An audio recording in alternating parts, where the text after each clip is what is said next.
Array as a data structure is very, very common in computer science. And we use, in fact, array a lot to formulate and solve real world problem. Let's look at one of the real world problems.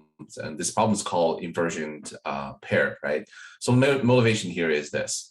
We wanted to give in two arrays. Let's say if you have two arrays here, right? And there's some numbers in it. And these two arrays are of the size, similar size.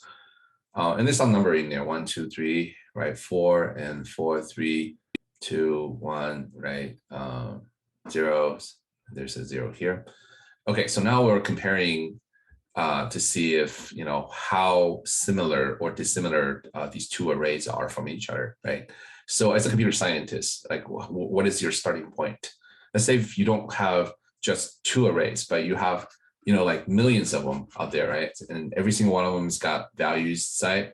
How would you be able to compare how similar or dissimilar these two are? So we need to come up with some sort of metrics, right? So this is an example. Let's say if you have two movie preference lists or recommendation lists, right? Let's say one of them is from you and the other one is from your friend. And it's basically like this. So on the very first row, there's ranking, right? Ranking number 1, number 2. So this could be you, right? And this is your friend. Okay. And as you can see, there's movie titles right on top of it, right? So whatever these movies are, Disney title, Warner Brother title, right? So there are various different movies. It could be foreign movies and whatnot.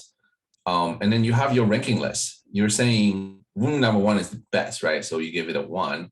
Movie number 4 is the second best, and so on and so forth. Least preferred one is number 3 for you. However, your friend has also got his or her list right here. Number 2 is the best, right? Second time, so on and so forth. Now you have these two. Now imagine it's not just you and your friend, but all of your neighbors, right? Or maybe their friends too. So now you got this giant, right? A two-dimensional array, so to speak. Right? If you look at this, you can say movie number 1 is index 0, right? Index 1, index 2, index 3, index 4, and then your preference would be in the form of 1 through whatever the number of the array size, right?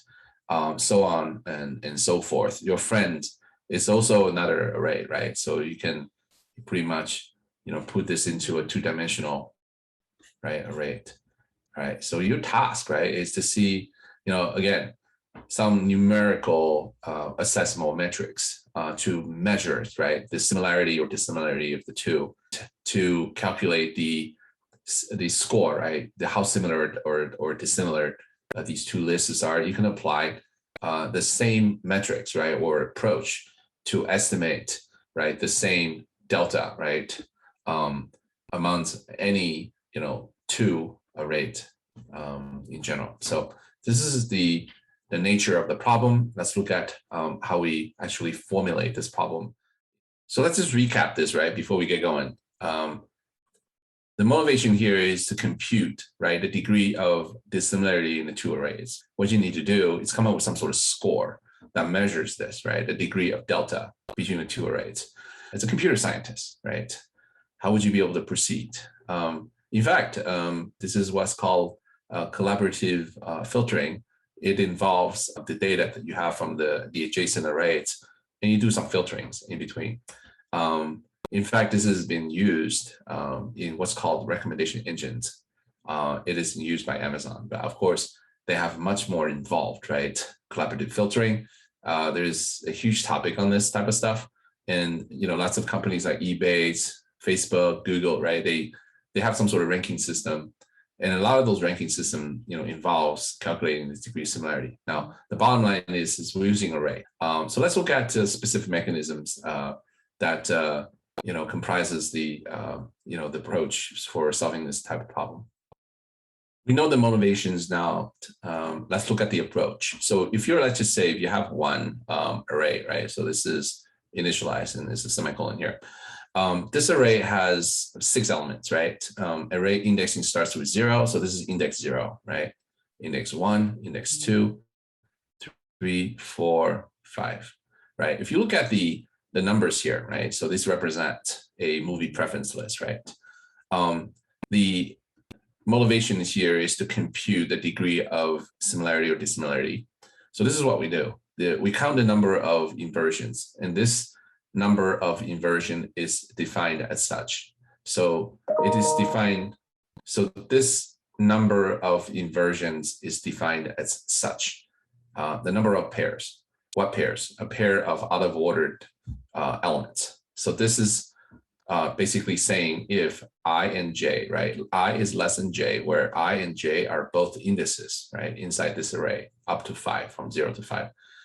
Such that AI is greater than AJ. What does that mean? Well, if you have an element, for example, 5, now 5 is less than 2, right? But the indices is the opposite, 3, right? 2's index is 3, right? 5's index is 2. So 3 is greater than 2. However, the value, right, is the opposite, is in the opposite directions. So this is what we call an inversion, right? These two pairs are inverted. So we count the number of these inversions, right? Let's say if you have, and this gives you some sort of score, right?